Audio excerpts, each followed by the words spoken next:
شروع کرتا ہوں اللہ کے نام سے جو بڑا مہربان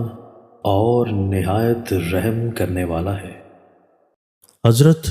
عمران بن حسین رضی اللہ تعالیٰ عنہ سے روایت ہے کہ ایک شخص حضور صلی اللہ علیہ وآلہ وسلم کی خدمت میں حاضر ہوا اور اس نے کہا السلام علیکم۔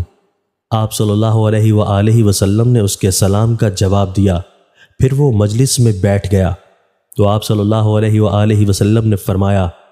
10 یعنی اس بندے کے لیے اس کے سلام کی وجہ سے 10 نیکیاں لکھی گئی ہیں۔ پھر ایک اور آدمی آیا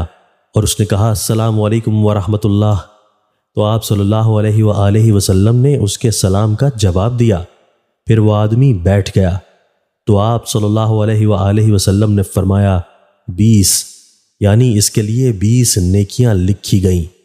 پھر ایک تیسرا آدمی آیا اور اس نے کہا السلام علیکم ورحمۃ اللہ وبرکاتہ۔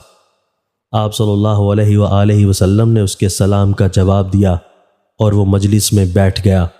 تو آپ صلی اللہ علیہ وآلہ وسلم نے فرمایا 30 یعنی اس کے لیے 30 نیکیاں ثابت ہو گئیں۔ تشریح: اللہ تعالیٰ کا یہ کریمانہ قانون ہے کہ اس نے ایک نیکی کا اجر اس آخری امت کے لیے 10 نیکیوں کے برابر مقرر کیا ہے۔ قرآن پاک میں بھی فرمایا گیا، اسی بنا پر رسول اللہ صلی اللہ علیہ وآلہ وسلم نے اس شخص کے حق میں جس نے صرف ایک کلمہ السلام علیکم کہا تھا فرمایا کہ اس کے لیے 10 نیکیاں ثابت ہو گئیں، اور جس شخص نے اس کے ساتھ دوسرے کلمات رحمت اللہ کا بھی اضافہ کیا اس کے لیے آپ نے فرمایا کہ 20 نیکیاں ثابت ہو گئیں، اور تیسرے شخص کے لیے جس نے کلمہ السلام علیکم ورحمۃ اللہ کے ساتھ وبرکات کا اضافہ کیا آپ صلی اللہ علیہ وآلہ وسلم نے فرمایا کہ اس کے لیے 30 نیکیاں ثابت ہو گئیں۔ اسی حساب سے سلام کا جواب دینے والا بھی اجر و ثواب کا مستحق ہوگا۔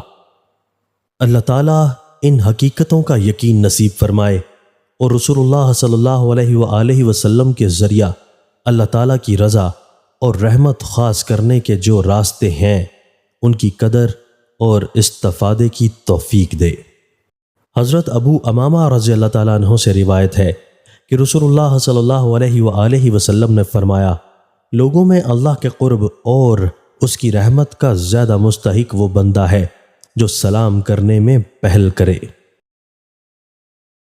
دوستو، اللہ تعالی ہمیں ان احادیث مبارکہ پر عمل کرنے اور اپنی زندگیوں کو سنوارنے کی توفیق عطا فرمائے۔